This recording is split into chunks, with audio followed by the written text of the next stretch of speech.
എനിക്കൊന്നും പിള്ളേർക്കൊക്കെ അവരെ പ്രണയം സ്വന്തം അച്ഛനമ്മമാരോട് പറയാൻ പറ്റണം. ആ കുട്ടികൾ ഒരു ഒരു കള്ളത്തരത്തിലൂടെ കടത്തിവിടേണ്ട കാര്യമില്ല. അവരെ പ്രണയം സ്വന്തം അച്ഛനമ്മ, അവരെ അതിൻ്റെ ക്രൈസിസ് സ്വന്തം അമ്മമാരോട് പറയാൻ പറ്റണം. പിന്നെ മനുഷ്യർക്കൊക്കെ പറ്റുന്ന തെറ്റുകുറ്റങ്ങളെ എനിക്കും പറ്റിയിട്ടുള്ളൂ. അഥവാ എൻ്റെ ജീവിതം തെറ്റോ കുറ്റോ ആയിരുന്നെങ്കിൽ അതൊക്കെ മനുഷ്യർക്ക് പറ്റുന്നതേ പറ്റിയിട്ടുള്ളൂ.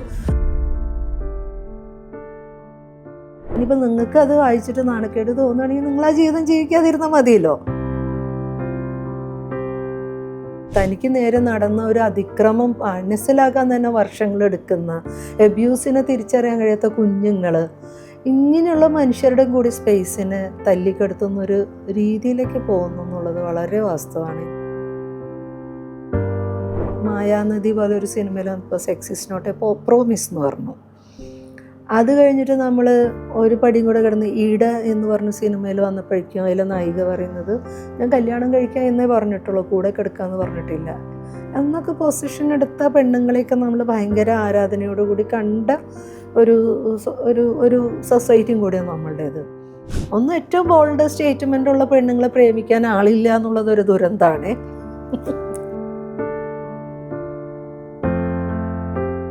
നമുക്കിങ്ങനെ കൊല്ലാമെന്ന് വരുന്ന ദേഷ്യമുണ്ട്. അപ്പോൾ നമ്മളിത് ഇമാജിൻ ചെയ്യും എങ്ങനെ കൊല്ലണം എന്നൊക്കെ.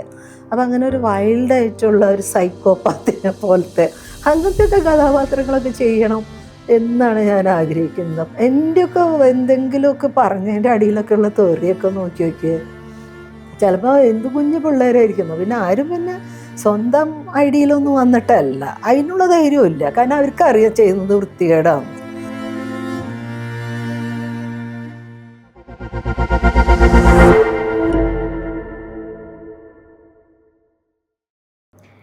ഇപ്പോൾ പ്രണയത്തിൻ്റെ പേരിൽ ഇവിടെ ആത്മഹത്യകളും കൊലപാതകങ്ങളും ഇങ്ങനെ പല പല കാര്യങ്ങളാണ് ഇവിടെ.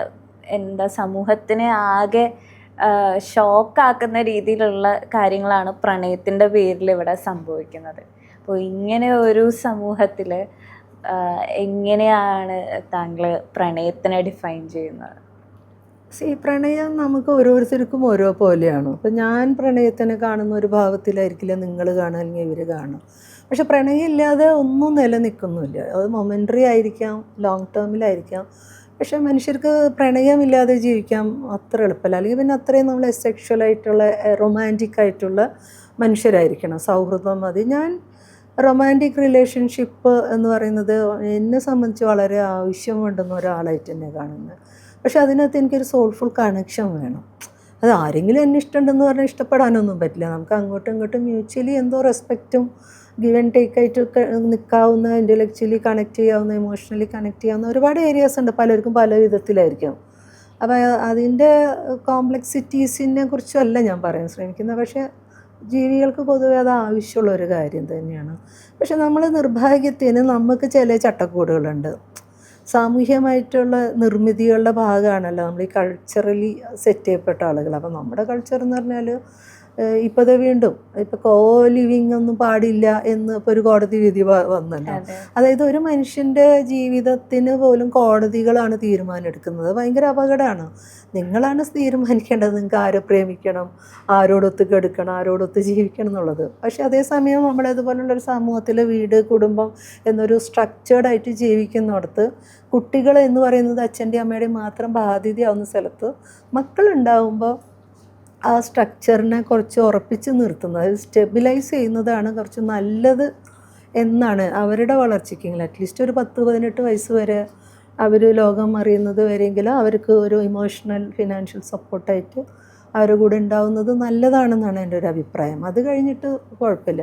പക്ഷേ പ്രണയത്തിന് അങ്ങനെ കാലവും ദേശവും ഒന്നുമില്ലല്ലോ, വയസ്സൊന്നുമില്ല. അതെപ്പോൾ വേണമെങ്കിലും ആർക്കും എപ്പോൾ വേണമെങ്കിലും സംഭവിക്കാം. പക്ഷെ അതിനൊന്നും അങ്ങനെ തുറന്ന് അക്സെപ്റ്റ് ചെയ്യാൻ കഴിയുന്ന മനുഷ്യബന്ധങ്ങളല്ല. കാരണം നമുക്ക് ഇവിടെ കൊലപാതകം വരെ ഓക്കെയാണ്, ഇപ്പോൾ പറഞ്ഞില്ലേ റേപ്പ് കൾച്ചർ വരെ ഓക്കെയാണ്. പക്ഷെ വേറൊരു മനുഷ്യനോട് സ്നേഹം പങ്കിടുക എന്ന് പറഞ്ഞാൽ നമുക്ക് ഒട്ടും ഓക്കെയല്ല. അതിന് സ്നേഹിച്ചതിൻ്റെ പുറത്ത് തല്ലിക്കൊല്ലാൻ നിൽക്കുന്നുണ്ട്. അങ്ങനെ കൂടി ചെയ്യുന്നു. അതൊക്കെ വളരെ നോർമലൈസ് ചെയ്യുന്നു. അപ്പോൾ സ്നേഹത്തെ ഭയക്കുന്ന മനുഷ്യരായതുകൊണ്ടാണ് നമുക്ക് പ്രണയത്തെക്കുറിച്ച് ഉറപ്പിച്ച് പറയാനും അത് വളരെ നല്ലൊരു വികാരമാണെന്നൊക്കെ പറയാം. അതൊക്കെ പ്രണയിക്കുന്ന മനുഷ്യരെന്തോ മോശക്കാരാണ്, വഴിവിട്ടവരാണെന്ന് കാണുന്നവരാണ്. ഈ ഒരു മനുഷ്യർക്കും പ്രണയമില്ലാതെ അവർക്ക് ജീവിക്കാൻ പറ്റില്ല. അവർക്ക് അച്ഛൻ്റെയും അമ്മയുടെയും മാത്രം സ്നേഹം മതിയോ, പെങ്ങളുടെയും ആങ്ങളുടെയും മാത്രം സ്നേഹം മതിയോ? പോരല്ല. അപ്പം നമ്മളുടെ ശരീരത്തിൻ്റെയും മനസ്സിൻ്റെയും വളർച്ചയുടെ ഘട്ടത്തിലാണ് നമ്മളെല്ലാം റൊമാൻറ്റിക് ആയിട്ടുള്ള റിലേഷൻഷിപ്പിനെ തേടുന്നത്. അതിനകത്ത് നമ്മൾ ബൗണ്ടറി സെറ്റ് ചെയ്യുന്നത് നമ്മുടെ സമൂഹം റിജിഡ് ആയതുകൊണ്ടാണ്. അതല്ലെങ്കിൽ എന്താ കുഴപ്പം? മനുഷ്യർ തമ്മിൽ പരിപൂർണ്ണ വളർച്ചയിൽ എത്തിക്കഴിഞ്ഞാൽ, പ്രത്യേകിച്ചും നമ്മൾ ശൈശവ വിവാഹം വേണ്ടെന്ന് വെച്ചു. അതെന്തുകൊണ്ടാണ്? സയൻസ് വളർന്നപ്പോൾ നമുക്ക് മനസ്സിലായി നമ്മുടെ ഓർഗൻസൊക്കെ പൂർണ്ണ രൂപത്തിലെത്തുന്നത് എപ്പോഴാണ്? ഈ ഒരു പ്രായമാണ് ഗർഭിണിയാവാൻ നല്ലത്, ഇത്ര വരെയാണ് ഗർഭിണിയാവാൻ നല്ലത്, ഈ ഒരു പ്രൈം ടൈമിൽ മനുഷ്യർക്ക് ചെയ്യാൻ കുറേ കാര്യങ്ങളുണ്ട്, അപ്പോൾ ഗർഭിണി ആവണ്ടെന്ന് തീരുമാനിക്കുക. അപ്പോൾ ഇങ്ങനെ സയൻസിൻ്റെയും കൂടെ വികാസം ഉണ്ടാകുന്നവർ നമ്മുടെ ചിന്തയിലും ഭയങ്കര അട്ടിമറികൾ നടക്കുന്നുണ്ട്. അപ്പോൾ അതിൻ്റെ ഭാഗമായിട്ട് നിയമവ്യവസ്ഥ വെച്ചിട്ട് ചില പഴയ മൂല്യങ്ങളെ നമ്മൾ നീട്ടി വയ്ക്കുകയാണ്. പാടില്ല. നമ്മൾ 13 വയസ്സുള്ള ഒരു കുട്ടീനെ കല്യാണം കഴിക്കുന്നതിനെ കുറിച്ച് ആലോചിക്കുമോ? കഴിപ്പിക്കുന്നതിനെ കുറിച്ച് ആലോചിക്കുമോ? ഭയങ്കര ഷോക്കിംഗ് ആണ്. ഇപ്പം എൻ്റെ കുട്ടികൾക്ക് തന്നെ ഞാൻ 21 വയസ്സിൽ കല്യാണം കഴിഞ്ഞെന്ന് പറയുമ്പോൾ അവർക്ക് ഇങ്ങനെ സങ്കടം വരും. പിന്നെ അവർക്ക് ആലോചിക്കാൻ പറ്റുന്നില്ല. അത്രയും ചെറിയ പ്രായമായിട്ട് അവർക്കത് തോന്നുന്നത്. മനസ്സിലായോ? അപ്പോൾ ഓരോ കാലങ്ങൾ പ്രോഗ്രസ് ചെയ്യുന്നതിനനുസരിച്ച് ഇന്നലെ വരെ നിന്നത് ശരിയല്ല. അപ്പോൾ ഇന്നലെ നിന്ന് ശരിയല്ലാത്തതിനെ തള്ളിക്കളയുക തന്നെയാണ് വേണ്ടത്. അല്ലാണ്ട് ഇന്നലെ അത് ചെയ്തിരുന്നു എന്ന് പറഞ്ഞാൽ പിടിച്ചു വലിച്ച് കൊണ്ടുവരേണ്ട ഒരു കാര്യമില്ല. അപ്പോൾ മനുഷ്യൻ അങ്ങനെയും കൂടി പരിഷ്കരിക്കപ്പെട്ട് പോകണം. അപ്പം നമുക്ക് ഈ പ്രണയത്തിനെ കുറിച്ച് മനസ്സിലാക്കാനോ അത് തുറന്ന് പറയാനോ, എനിക്ക് പിള്ളേർക്കൊക്കെ അവരെ പ്രണയം സ്വന്തം അച്ഛനമ്മമാരോട് പറയാൻ പറ്റണം. ആ കുട്ടികൾ ഒരു കള്ളത്തരത്തിലൂടെ കടത്തിവിടേണ്ട കാര്യമില്ല. അവരെ പ്രണയം സ്വന്തം അച്ഛനമ്മ, അതിൻ്റെ ക്രൈസിസ് സ്വന്തം അമ്മമാരോട് പറയാൻ പറ്റണം. ആ രീതിയിലുള്ളൊരു സൗഹൃദത്തിനുള്ള സ്പേസ് ഉണ്ടാകുമ്പോൾ തന്നെ ബന്ധങ്ങളിലൊരു ഊഷ്മളത കൂടും. ഇത് നമ്മൾ ഈ ഭയങ്കര ശ്വാസം മുട്ടിയിട്ടാണ് ജീവിക്കുന്നത് എല്ലായിടത്തും. അതുകൊണ്ടാണ് ഈ വയലൻസ് ട്രിഗർ ചെയ്യുന്നത്. അപ്പോൾ ഈ വയലൻസ് ട്രിഗർ ചെയ്യാതിരിക്കാൻ വേണ്ടുന്നത് സ്നേഹവും അണ്ടർസ്റ്റാൻഡിങ്ങോ. പക്ഷേ ഇത് രണ്ടും നമുക്ക് യോജിക്കുന്ന കാര്യമില്ല. അതിലും നമുക്ക് ഇഷ്ടം വയലൻസാണ്. ഭയങ്കര ഗതികേടാണ്. അപ്പോൾ ഞാൻ എന്നെ സംബന്ധിച്ച് പ്രണയിച്ച് ജീവിക്കുക എന്നുള്ളത് ഏറ്റവും നല്ല കാര്യമായിട്ടാണ് തോന്നുന്നത്. പക്ഷേ പ്രണയത്തിന് എനിക്ക് ചില ക്രൈറ്റീരിയകളൊക്കെ ഉള്ളതുകൊണ്ട് സത്യത്തിൽ ഭയങ്കര ലോണറുമാണ്, ഭയങ്കര ഏകാഗിയാണ്. നിന്ന് കത്തുന്ന കടൽ എന്ന് പറയുന്ന ആത്മകഥ വായിക്കുന്നവർക്ക് പോലും ഉള്ളിൽ വല്ലാത്തൊരു പെയിൻ ഉണ്ടാക്കുന്നുണ്ട്. അപ്പോൾ ഒരു എഴുത്തുകാരി എന്ന നിലയിൽ ആ പുസ്തകം എഴുതുന്ന സമയത്ത് എന്തായിരുന്നു ഒരു മാനസികാവസ്ഥ? ഞാൻ എഴുത്തുകാരി എന്ന് പറയാനില്ല. കാരണം ഞാനങ്ങനെ കഥയോ കവിതയോ നിരന്തരം എഴുതുന്ന ഒരാളല്ല. പക്ഷെ എൻ്റെ ഒരു ഇൻ്റർവ്യൂ സീരിയലൈസ് ചെയ്ത് വന്നു, ഞാൻ എന്നിലൂടെ എന്ന് പറഞ്ഞിട്ട്. ഈ മലയാളത്തിൽ ധന്യവിളയിലാണ് അത് ചെയ്തത്. അത് പക്ഷെ ഭയങ്കര ഒരു 20-21 എപ്പിസോഡായിട്ട് വന്നത് ഭയങ്കര അപ്രിസിയേഷൻ കിട്ടുകയും 3-4 പബ്ലിഷേഴ്സ് എൻ്റെ അടുത്ത് വന്നു. അതിലൊന്ന് ഗൂസ്ബെറി, നെക്സ്റ്റ് ഡേ DC വന്നു, പിന്നെ പ്രണത വന്നു. അതിന് മുന്നേ ധ്വനിക്കാർ വന്നിട്ട് അവർക്ക് ഞാൻ കൊടുത്തതായിരുന്നു ചെയ്തത്. പക്ഷെ അവർ കുറേ കൊല്ലങ്ങളോളം അതിങ്ങനെ നീട്ടിപ്പോയി. പിന്നെയാണ് ഇവർ വന്നത്. ശരിക്കും പറഞ്ഞാൽ ഇതിനു മുന്നേ ഒരു ഗൂസ്ബെറി സ്റ്റുഡിയോസ് എൻ്റെ വിഷ്വൽ ഇൻ്റർവ്യൂ ചെയ്തിരുന്നു, വീഡിയോ. അത് കഴിഞ്ഞപ്പോഴാണ് അവർ ധ്വനി ചോദിച്ചത്. പിന്നീട് 3 കൊല്ലം കഴിഞ്ഞിട്ടാണ് ഇത് വരുന്നത്. അപ്പം ഞാൻ എന്താ വിചാരിച്ചതെന്ന് വെച്ചാൽ ആളുകൾക്ക് എനിക്കെന്തോ പറയാനുണ്ട് സ്വാഭാവികമായിട്ടും, ആളുകൾക്ക് പക്ഷെ അത് കേൾക്കാൻ താല്പര്യമുണ്ട്. അപ്പം ഞാൻ വെച്ചാൽ കുറച്ചൊന്ന് എലാബറേറ്റ് ചെയ്തിട്ട് നമ്മളെ കുട്ടിക്കാലം, കൗമാരം, യൗവനം ഒക്കെ ആയിട്ട് ഇപ്പോൾ വരെ വന്ന് നിൽക്കുന്ന എൻ്റെ ഒരു 50 കൊല്ലത്തെ ഒരു ജീവിതം, അരനൂറ്റാണ്ട് എത്തിയില്ല. അപ്പോൾ അതൊന്ന് പറയാമെന്നങ്ങനെ തീരുമാനിച്ചതാണ്. അപ്പോൾ എഴുതുമ്പോൾ എനിക്ക് അറിയായിരുന്നു ഇത് പലരെയും വേദനിപ്പിക്കും. സ്വാഭാവികമായിട്ട് നമ്മളോട് മിനിമം ഓണസ്റ്റി കാണിക്കണമല്ലോ. അതല്ലാതെ ഞാൻ അനുഭവിച്ചതും ഞാൻ ചിന്തിച്ചതും പറയുന്നതിലൊരു കുഴപ്പമുണ്ടെന്ന് എനിക്ക് തോന്നിയിട്ടില്ല. കാരണം ഇനിയിപ്പോൾ നമുക്ക് ആരുടെയെങ്കിലും വാലിഡേഷനൊന്നും വേണ്ട. കുഞ്ഞിക്കാലത്ത് നമ്മളതൊക്കെ ചിന്തിച്ചിട്ടുണ്ടാവും. പിന്നെ മനുഷ്യർക്കൊക്കെ പറ്റുന്ന തെറ്റുകുറ്റങ്ങളെ എനിക്കും പറ്റിയിട്ടുള്ളൂ. അഥവാ എൻ്റെ ജീവിതം തെറ്റോ കുറ്റോ ആയിരുന്നെങ്കിൽ അതൊക്കെ മനുഷ്യർക്ക് പറ്റുന്നതേ പറ്റിയിട്ടുള്ളൂ. അത് ഞാൻ എന്തായാലും അത് ഞാൻ ഹോൾഡ് ചെയ്യും. എനിക്കതിലൊന്നും ഒരു പ്രശ്നമില്ല, ഞാനത് നിരാകരിക്കില്ല. അപ്പോൾ എനിക്കതിൽ നാണക്കേടുമില്ല. ഇനിയിപ്പോൾ നിങ്ങൾക്ക് അത് വായിച്ചിട്ട് നാണക്കേട് തോന്നുകയാണെങ്കിൽ നിങ്ങൾ ആ ജീവിതം ജീവിക്കാതിരുന്നാൽ മതിയല്ലോ. ഞാനെന്തായാലും അത് ജീവിച്ചു കഴിഞ്ഞൊരു ജീവിതം അത് ഓണസ്റ്റായിട്ട് പറയാമെന്നുള്ളത്. വേറെ ആളുകൾക്ക് അത് പ്രൊമോട്ട് ചെയ്യേണ്ടതില്ലെങ്കിൽ തീർച്ചയായിട്ടും അത് ചെയ്യേണ്ട കാര്യമില്ല. അവർ ആ ലൈഫ് ചൂസ് ചെയ്യേണ്ട കാര്യമില്ല. അപ്പം അങ്ങനെ ഒരു തീരുമാനം എടുത്തിട്ടാണ് ഞാനത് എഴുതുന്നത്. അപ്പോൾ എനിക്ക് കുറേയൊക്കെ സംഘർഷങ്ങളുണ്ടായിരുന്നു. കുറേയൊക്കെ കാര്യങ്ങൾ ഞാൻ വെറുതെ ബോധപൂർവം 600 പേജ് ഉണ്ടായിരുന്നു അത് എഴുതി വന്നപ്പോൾ. പിന്നെ അത് എഡിറ്റ് ചെയ്യണമെന്നൊക്കെ വന്നപ്പോൾ എനിക്ക് പിന്നെ കുറേയൊക്കെ നമുക്ക് ഭയങ്കര നിങ്ങളുടെ ജീവിതം നമുക്കൊന്നും കളയാൻ പറ്റില്ല. പിന്നെ അങ്ങനെ ആ കുട്ടിയും കൂടി ഇരുന്നിട്ടാണ് ധന്യം കൂടി ഇരുന്നിട്ടാണ് അത് എഡിറ്റ് ചെയ്തത്. എനിക്ക് തോന്നുന്നത് അത് ഒരു കണക്കിന് നന്നായി. കാരണം ഒരുപാട് സ്ത്രീകൾ ഒരു 20 വയസ്സ് മുതൽ 83 വയസ്സ് വരെയുള്ള ഒരുപാട് സ്ത്രീകൾ എന്നെ വിളിച്ചു. ഇന്നും എനിക്ക് മെസ്സേജുകൾ വരും, എന്നുവെച്ചാൽ ഇമെയിലിൽ വരും.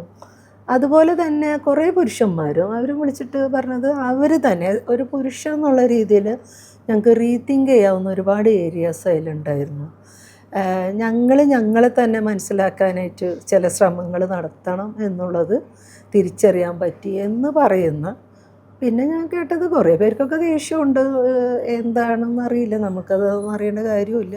എന്തായാലും ഇങ്ങനെ റെസ്പോൺസാണ് വന്നത്. അപ്പോൾ എനിക്കിപ്പോഴും തോന്നിയത് അത് സ്ത്രീകൾക്ക് വേണ്ടി അത് ചെയ്തത് നന്നായി എന്ന് തോന്നി. കാരണം കുറേ പേർക്ക് എന്നോട് വന്നിട്ട് അവരുടെ പ്രശ്നങ്ങൾ, അവരുടെ ഗൂഢമായ ചില വേദനകൾ, വിഷാദങ്ങൾ എന്നോട് പറയാൻ പറ്റുന്നുണ്ടല്ലോ. ആ ഒരു കോൺഫിഡൻസ് ഞാൻ അവർക്ക് കൊടുത്തല്ലോ എന്നുള്ളൊരു സന്തോഷമുണ്ട്. അപ്പോൾ നമ്മളൊരു രാഷ്ട്രീയ പ്രവർത്തനം നടത്തുന്നതിനേക്കാളും വലിയൊരു കാര്യമായിട്ട് ചിലപ്പോൾ ഒരു ഏതെങ്കിലും തരത്തിലുള്ളൊരു ഫോമിലുള്ള ഒരു ആർട്ട് മാറുന്നത് അങ്ങനെയായിരിക്കാം. അപ്പോൾ എനിക്ക് അതിൽ എൻ്റെ ജീവിതം മുന്നോട്ട് വെച്ചതിൽ എനിക്ക് നല്ല സന്തോഷം തോന്നുന്നുണ്ട്. ഇപ്പം പലപ്പോഴും സ്ത്രീപക്ഷ നിയമങ്ങൾ പക പോക്കാൻ വേണ്ടിയിട്ട് ആൾക്കാർ ഉപയോഗിക്കുന്നുണ്ട് ഈ അടുത്തായിട്ട്. അപ്പോൾ അത് വളരെ കുറവാണെങ്കിൽ കൂടി അത് എല്ലാ സ്ത്രീകളെയും ഒരുപോലെ ബാധിക്കുന്നുണ്ട്. അത് ഇപ്പം അടുത്ത് വന്ന വിഷയങ്ങളിലാണെങ്കിൽ പോലും എല്ലാ സ്ത്രീകളെയുമാണ് പറയുന്നത്. നമ്മൾ നോട്ട് ഓൾ മെൻ എന്ന് ആൾക്കാർ പറയുമ്പോഴും ഇവിടെ സ്ത്രീകളുടെ സൈഡിൽ നിന്ന് ഒരു ഇഷ്യൂ വരുന്ന സമയത്ത് അത് എല്ലാ സ്ത്രീകളെയും ഒരുപോലെയാണ് ബാധിക്കുന്നത്. അപ്പോൾ അങ്ങനെ ഒരു സ്ത്രീപക്ഷ നിയമങ്ങളെ ദുരുപയോഗം ചെയ്യുന്നതിനെ എങ്ങനെയാണ് നോക്കിക്കാണുന്നത്? സ്വാഭാവികമായിട്ടും ഒരു കൊളാട്രൽ ഡാമേജുകളാണ് ഇതൊക്കെ ഒരു സിസ്റ്റത്തിൻ്റെ.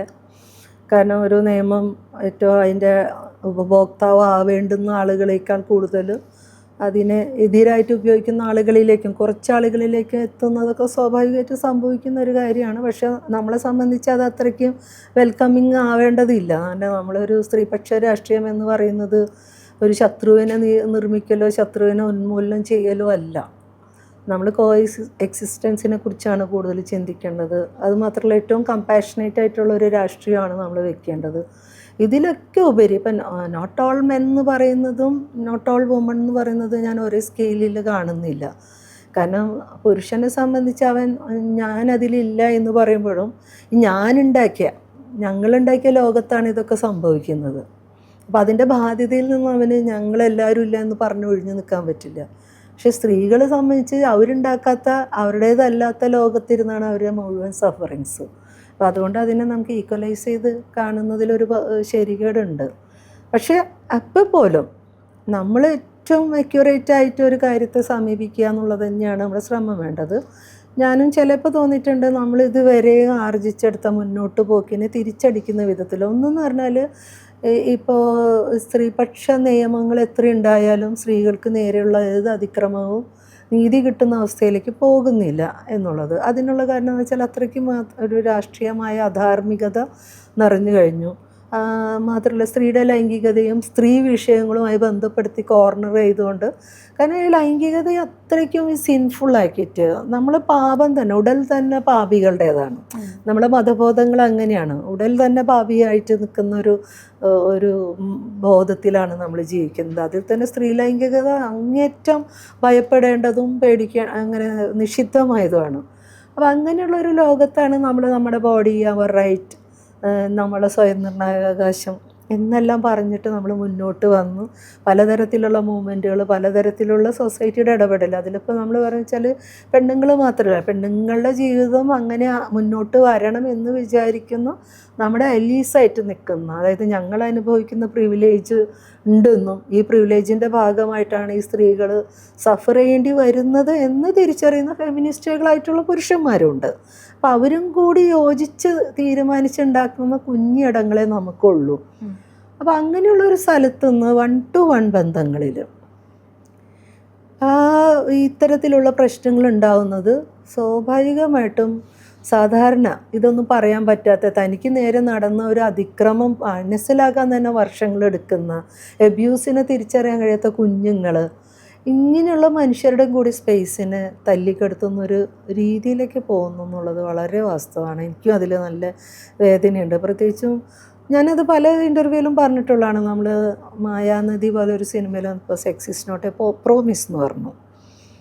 അത് കഴിഞ്ഞിട്ട് നമ്മൾ ഒരു പടിയും കൂടെ കിടന്ന് ഈട എന്ന് പറഞ്ഞ സിനിമയിൽ വന്നപ്പോഴേക്കും അതിലെ നായിക പറയുന്നത് ഞാൻ കല്യാണം കഴിക്കാം എന്നേ പറഞ്ഞിട്ടുള്ളൂ, കൂടെ കിടക്കാമെന്ന് പറഞ്ഞിട്ടില്ല എന്നൊക്കെ പൊസിഷൻ എടുത്ത പെണ്ണുങ്ങളെയൊക്കെ നമ്മൾ ഭയങ്കര ആരാധനയോടുകൂടി കണ്ട ഒരു ഒരു ഒരു സൊസൈറ്റിയും കൂടിയാണ് നമ്മളുടേത്. അവിടെ നിന്ന് പെട്ടെന്നാണ് നമ്മൾ പറയുക വിവാഹ വാഗ്ദാനം നൽകി പീഡിപ്പിച്ചു. അതെങ്ങനെ പീഡിപ്പിക്കാൻ പറ്റുക? അപ്പം എന്ത് വിവാഹ വാഗ്ദാനം നൽകിയുള്ള പീഡനങ്ങൾ എന്നുള്ള പദങ്ങൾ നിരന്തരം ഉപയോഗിച്ചിപ്പോൾ എന്തായി? ഇന്ന് കോടതി പറയുന്നൊരു കാര്യം, സുപ്രീം കോടതിയിൽ നിന്ന് ഒരു വെർഡിക്റ്റാണല്ലോ, അറിയാമല്ലോ, 2 ദിവസം മുന്നേ വന്നത്. വിവാഹിതരല്ലാത്ത സ്ത്രീയും പുരുഷനും ഇക്കാലവും അപരിചിതരാണ്. അപ്പം അതുകൊണ്ട് അപ്പം അതായത് വിവാഹം തന്നെയാണോ നിങ്ങൾക്ക് ഇനി മാർഗം? നിങ്ങൾക്ക് സെക്സ് ചെയ്യണമെങ്കിൽ ഇനി വിവാഹിതരായേ പറ്റൂ. അപ്പോൾ വിവാഹം കഴിക്കാൻ താല്പര്യമില്ലാതെ ഇൻഡിപെൻഡൻ്റായി ജീവിക്കുന്ന കോ ലിവിങ്ങിലൂടെ മാത്രം പോയാൽ മതി എന്ന് തരുമ്പോൾ ലിവിങ് റിലേഷൻഷിപ്പുകൾ വളരെ ഭംഗിയായിട്ട് വ്യവസ്ഥാപിത ബന്ധങ്ങളൊന്നും ഇല്ലാതെ ലിവിങ് റിലേഷൻഷിപ്പോട് കൂടി തന്നെ കുഞ്ഞുങ്ങളൊക്കെ ആയിട്ട് ജീവിക്കുന്ന ഒരുപാട് പേരുണ്ട് നമ്മുടെ സമൂഹത്തിൽ. അവരൊന്നും വലിയ വാദങ്ങളൊന്നും മുന്നോട്ട് വയ്ക്കുന്നില്ല, അവർ വളരെ പീസ്ഫുള്ളായിട്ട് ജീവിക്കുന്നുണ്ട്. അപ്പോൾ ഇത്തരത്തിലുള്ള മനുഷ്യന്മാരെയും കൂടെ ചോദ്യം ചെയ്യുന്ന, അല്ലെങ്കിൽ അവരുടെ ജീവിതങ്ങളും അവരുടെ സ്ട്രഗിളുകളും മുഴുവൻ റദ്ദ് ചെയ്യുന്ന ചില കാര്യങ്ങളിലേക്കാണ് പോകുന്നത്. അപ്പോൾ ചുരുക്കി പറഞ്ഞാൽ എന്താണെന്ന് വെച്ചാൽ ഈ വലതുപക്ഷ ബോധത്തിൽ നിൽക്കുന്ന, അതുപോലെ സ്ത്രീകളെ എല്ലാ നിലയ്ക്കും കൺട്രോൾ ചെയ്യണം എന്ന് പറയുന്ന വലതുപക്ഷ ചിന്താഗതിക്കാരുടെ കയ്യിൽ ഞങ്ങളെ നിയന്ത്രിക്കൂ എന്ന് പറഞ്ഞിട്ട് ചൂരൽ കൊടുക്കുന്നതിന് തുല്യമായി മാറും ഇതൊക്കെ.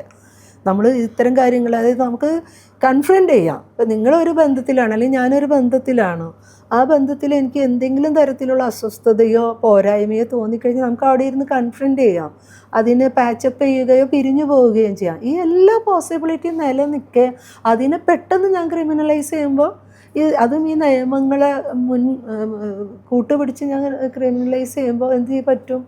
സിസ്റ്റം പറയാം, ആ കണ്ടില്ലേ, ഇതാ നിങ്ങളോട് പറയുന്നത്. അപ്പോൾ എല്ലാത്തിനും അവർ ഇൻവാലിഡ് ചെയ്യും. അതിൻ്റെ പുറത്ത് ഇനി ജെന്യുവനായിട്ടുള്ള കേസ് വന്നാലും ആരും ഇത് കേൾക്കാൻ തയ്യാറാവില്ല. ഇനി അതല്ല, ഇത് കേസാക്കണ്ട, ഞങ്ങൾക്ക് ഇവിടെ പ്രശ്നം പറഞ്ഞ് ഒത്തുതീർപ്പിലെത്തിയാൽ മതി എന്ന് പറഞ്ഞാൽ പോലും ഇത് കേസ് എടുത്തേ പറ്റൂ എന്നുള്ള രീതിയിലാവും. അപ്പോൾ പിന്നെ എന്താണെന്ന് വെച്ചാൽ ഈ പോലീസിങ് എന്ന് പറയുന്നത് വേറൊരർത്ഥത്തിൽ നമ്മുടെ സിസ്റ്റത്തിലൊരു മോറൽ പോലീസിങ് ആണ്. ഈ സ്ത്രീകൾ ബാധിക്കപ്പെട്ട സ്ത്രീകളെ മുഴുവനും ഒരു ഹറാസ് ചെയ്യുന്ന രീതിയിലേക്ക് ഈ പ്രൊസീജിയർ തന്നെ നമുക്കൊരു സോഷ്യൽ ആങ്സൈറ്റിയും ഡിപ്രഷനൊക്കെ ഉണ്ടാക്കുന്ന വിധത്തിലാണെന്നാണ് ഞാൻ മനസ്സിലാക്കുന്നത്. അപ്പോൾ ഈ ഒരു ട്രോമയിലേക്ക് കൂടുതൽ എടുത്തെറിയപ്പെടുക എന്നല്ലാതെ എന്ത് തരത്തിലുള്ള ഗുണപരമായ ഒരു മാറ്റമാണ്? ഇപ്പം ഞാൻ പറഞ്ഞാൽ ഭയങ്കര കൺസ്ട്രെയിൻസ് ആണ്. അപ്പോൾ പൊതുവേ എല്ലാവരും അയ്യോ ഞങ്ങൾ ഇരിക്കുന്നില്ല, അടുത്തിരിക്കുന്നില്ല, അല്ലെങ്കിൽ മിണ്ടുന്നില്ല, വേണ്ടപ്പാ ഒന്നിച്ച് യാത്ര ചെയ്യേണ്ട. അപ്പം തിരിച്ച് അതിലേക്കല്ല നമ്മൾ എത്തിക്കേണ്ടിയിരുന്നത്. നിങ്ങൾ ഇരിക്കുമോ, നമുക്ക് സംസാരിക്കണം. അതിപ്പോൾ നിങ്ങളെ ബന്ധത്തിൻ്റെ ഡയമെൻഷൻസോ ഡൈനാമിക്സോ ഒന്നും നാട്ടുകാരെ പ്രശ്നമല്ല, അത് നിങ്ങളുടെ 2 പേരെ പ്രശ്നമാണ്.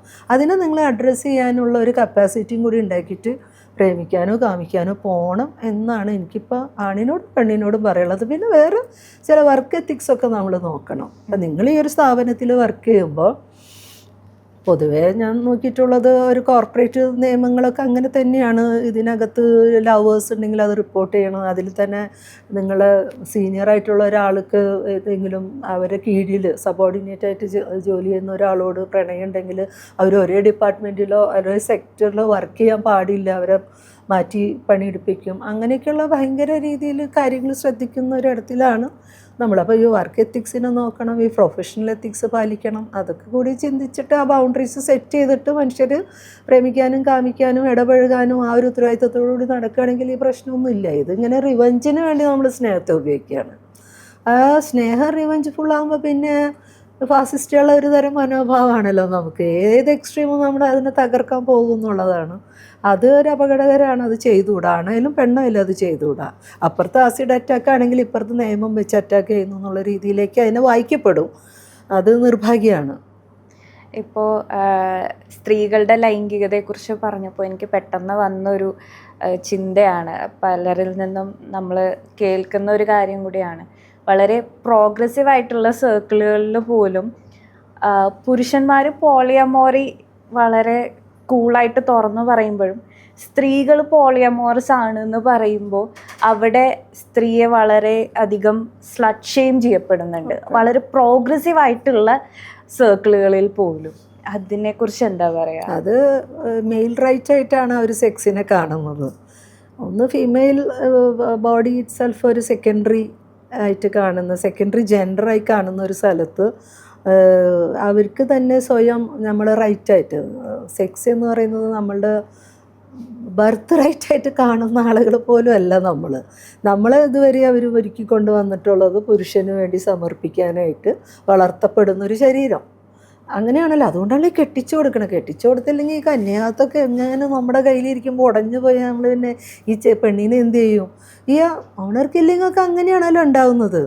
അപ്പോൾ ഈ വഴിവിട്ട ബന്ധത്തിലേക്ക് പോകാതിരിക്കണം. പക്ഷേ ഈ വഴിവിട്ട എല്ലാ ബന്ധവും പുരുഷന് സാധ്യമാവുന്നിടത്ത് പെണ്ണിന് മാത്രം സുരക്ഷിതത്വം ഉണ്ടാവില്ല. നമ്മൾ അങ്ങനെയാണ് ഈ റേപ്പ് കൾച്ചർ എങ്ങനെ ഉണ്ടാവുന്നതെന്ന് മനസ്സിലാവുന്നത്.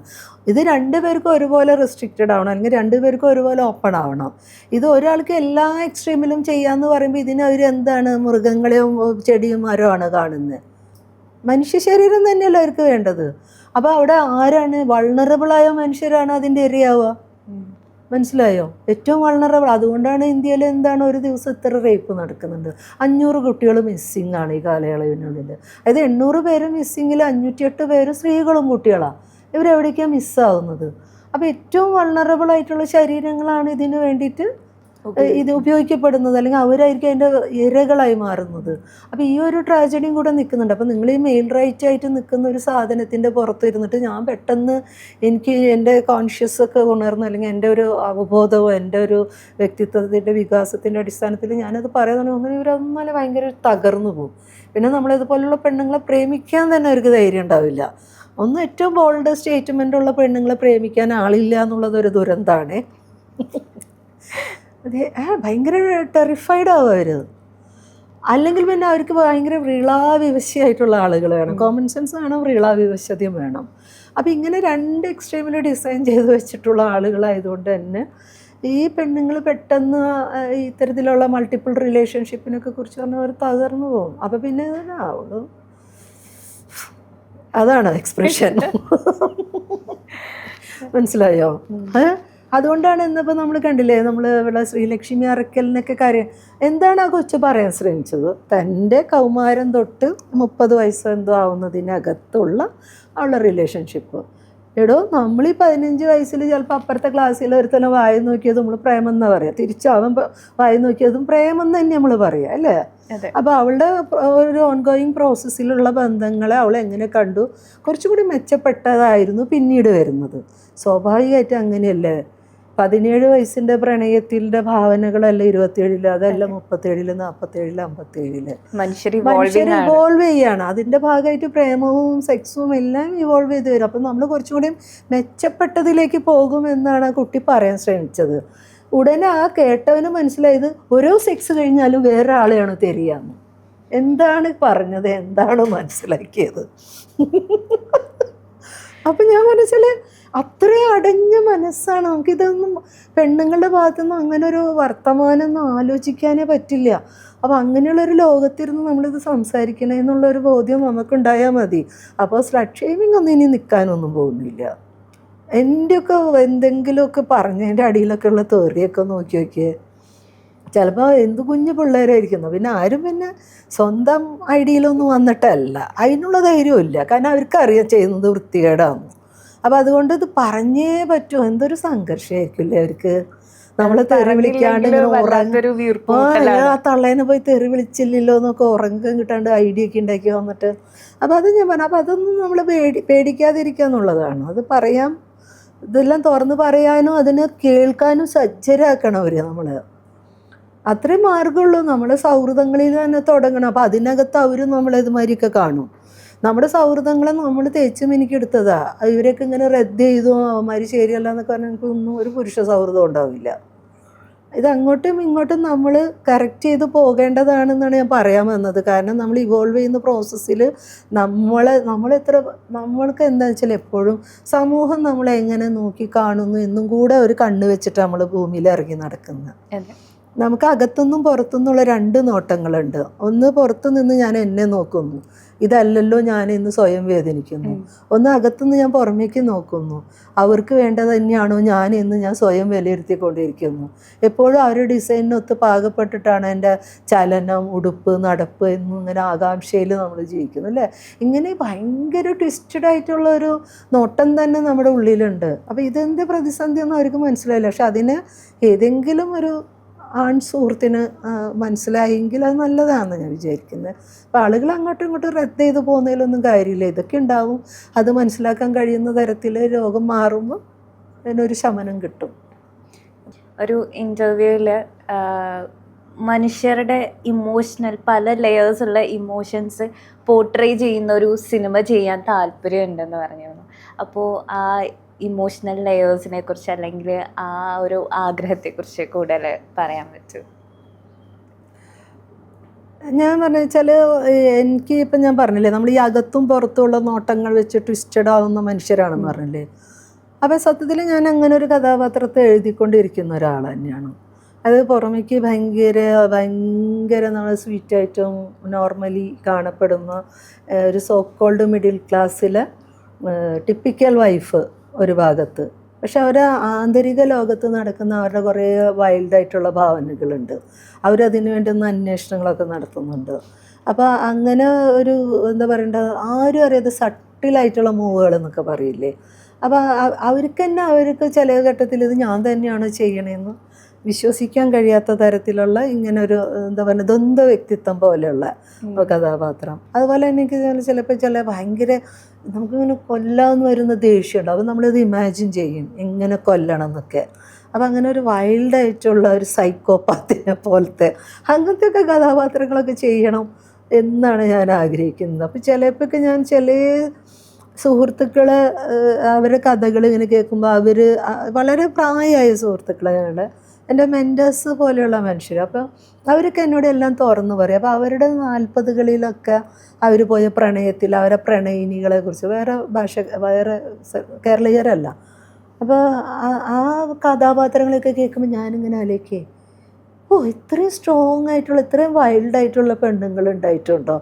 അപ്പോൾ എനിക്ക് തോന്നുന്നു അങ്ങനെയൊക്കെ എന്ന് നമുക്ക് പോർട്രേ ചെയ്യാൻ പറ്റും അത്തരം പെണ്ണുങ്ങളെ. അപ്പോൾ ഭയങ്കര സ്കിസോഫ്രീനിക്കായിട്ട് തോന്നുന്ന വിധത്തിലുള്ള പെണ്ണുങ്ങളുണ്ട്. ഇത്തരത്തിലുള്ള പേഴ്സണാലിറ്റി അല്ല, ഈ പറഞ്ഞ മാതിരി ബൈപ്പോളാർ അങ്ങനെയൊക്കെ ആയിട്ടുള്ള മനുഷ്യരൊക്കെ ഉണ്ട്. അപ്പോൾ ഇവർ ഓരോ സമയത്തും ഒരു മുഖം മാറിക്കൊണ്ടിരിക്കും, ഒരു ചിന്ത മാറിക്കൊണ്ടിരിക്കും. ഭയങ്കര നാർസിസിസ്റ്റിക്കായിട്ട് തോന്നും, ചിലപ്പോൾ ബൈപ്പോളാറാണെന്ന് തോന്നും. അപ്പോൾ അങ്ങനെയുള്ള കഥാപാത്രങ്ങൾ എവിടെയും നമുക്ക് ഈ വരാൽ മത്സ്യം പോലെ പിടിച്ചാൽ കിട്ടില്ല. അങ്ങനത്തെ കഥാപാത്രങ്ങളൊക്കെ എഴുതണമെന്നും അത് വരണമെന്നൊക്കെ ഞാൻ ആഗ്രഹിക്കാറുണ്ട്. അപ്പോൾ വരുന്ന പ്രോജക്റ്റുകളൊക്കെ എന്തൊക്കെയാണ്? 2 പ്രോജക്റ്റ് ഇപ്പോൾ സംസാരിച്ചിട്ടുണ്ട്. അവർ തുടങ്ങാമെന്ന് പറഞ്ഞിട്ടും കുറച്ചായി. എന്തുകൊണ്ടാണോ അവർക്ക് ഓണായിട്ടില്ല. 24-ാം തീയതി ഒരു ചെറുപ്പക്കാരൻ ആദ്യമായിട്ട് സിനിമ എന്താ. പിന്നെ എനിക്ക് അധികവും പുതുമുഖ സംവിധായകരാണ് എൻ്റെ അടുത്ത് എത്തുന്നത്. എൻ്റെ ചിത്രങ്ങൾ ഒരു 55ഓളം പടങ്ങൾ 4 പടം ഇനി റിലീസ് ചെയ്യാനുണ്ട്. അപ്പോൾ നോക്കുമ്പോൾ ഞാൻ 35-ലേറെ പുതുമുഖ സംവിധായകരൊപ്പമാണ് വർക്ക് ചെയ്തിട്ടുള്ളത്. ഇപ്പോഴും എൻ്റെ കഥ ഞാൻ കേട്ടുകൊണ്ടിരുന്ന കഥയെല്ലാം പുതുമുഖ സംവിധായകരും അവർ തന്നെ എഴുതിയതും അവരുടെ അല്ലാത്ത കഥകളൊക്കെ ആയിട്ടാണ് വന്നത്. ഏതെങ്കിലും ആദ്യം ഏതോ ഓണാവണമെന്ന് വെച്ചാൽ അത് ചെയ്യും, അത്രയേ ഉള്ളൂ. 3 കഥ നിലവിൽ കേട്ടിട്ടുണ്ട്. 2 കേട്ട് കഴിഞ്ഞു. ഒരെണ്ണം ഇനി 25-ാം തീയതി പറയാൻ വരും. അപ്പോൾ അതിൽ ആദ്യം ഓണാവുന്നത് ചെയ്യും, അത്രയേ ഉള്ളൂ. ഇനിയും ഒരുപാട് സ്റ്റീരിയോ ടൈപ്പ് ഒഴിവാക്കിയിട്ടുള്ള നമ്മളുടെ പൊട്ടൻഷ്യൽ പുറത്തേക്ക് എടുക്കാൻ പറ്റുന്ന കഥാപാത്രങ്ങൾ കിട്ടട്ടെ എന്ന് ഞാൻ ആഗ്രഹിക്കുന്നു. എനിക്കും പേഴ്സണലി കാണാൻ ഒരുപാട് ആഗ്രഹമുണ്ട്. അത് മാത്രമല്ല വളരെ ഭംഗിയുള്ള ഭാഷയിലാണ് സംസാരിക്കുന്നത്. അത് ഭാഷ ഉപയോഗിക്കുന്നതിൽ ഉള്ള ഭംഗി മാത്രമല്ല, ആ ഭംഗി അതേപോലെ നിലനിർത്തിക്കൊണ്ട് രാഷ്ട്രീയവും അഭിപ്രായവും എല്ലാ രീതിയിലും പറയുന്നത് എന്നെ ഭയങ്കരമായിട്ട് വിസ്മയിപ്പിച്ച ഒരു കാര്യമാണ്. എല്ലാം അടിപൊളിയായിട്ട് വരട്ടെ. ഓക്കെ, എനിക്കും വളരെ സന്തോഷം. നിങ്ങളിതുപോലെയുള്ള ചെറുപ്പം കുട്ടികളുടെ ഒപ്പം ഇരുന്ന് നിങ്ങളെ ലോകത്തെക്കുറിച്ച് കേൾക്കുക എന്നൊക്കെ പറയുന്നതും നമ്മളെ വളരാൻ അത് സഹായിക്കുന്നുണ്ട്. അപ്പോൾ നിങ്ങൾ ആഗ്രഹിക്കുന്നത് പോലെ തന്നെ നടക്കട്ടെ എന്ന് ഞാനും ആഗ്രഹിക്കുന്നു. ഇനിയും കാണാം. താങ്ക്സ്.